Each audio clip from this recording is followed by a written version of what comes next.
दाना तूफान के कारण अब रांची में भी बारिश होने लगी है, तो फिर भी छाता उठाया और निकल गए कॉलेज जाने के लिए। तो 2 पीरियड पढ़ने के बाद हमारा होता है ब्रेक, तो ब्रेक में हम खा रहे थे पोहा और एक डिफरेंट टाइप का चॉकलेट भी था, उसका बस रैपर ही बचा है, वो पूरा आइसक्रीम के शेप में था और अंदर क्रीम भरा हुआ था। और देखो इस लड़की को फ़ोन छूटना नहीं चाहिए, चाहे वो लंच कर रही हो या कुछ भी। तो लंच करने के बाद हम लोग चले गए कैंटीन की तरफ कुछ और भी खाने के लिए। पेट तो भर चुका था बट फिर भी सोचे जाके देखते हैं क्या क्या है अवेलेबल। तो टोकन कटाए और टोकन कटाने के बाद हम लोग को मिला हमारा ऑर्डर्ड फूड, जो कि था मोमोज़।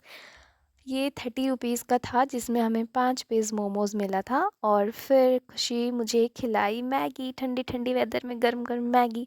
बहुत मज़ा आया खाने में। तो फिर पढ़ाई लिखाई करने के बाद जब छुट्टी हुई तो फिर हम वापस घर आ गए। और देखो ये जो रोड ऐसा हो गया है, पूरा कीचड़ कीचड़, हमको तो बिल्कुल भी नहीं पसंद।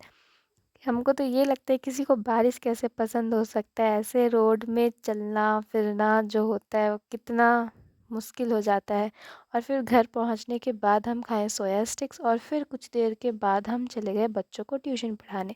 तो ये पहला घर पढ़ाएं और इनको पढ़ाने के बाद एक और के घर पढ़ाना था, तो वहाँ मुझे मिला मसालेदार चना, बहुत टेस्टी था वो।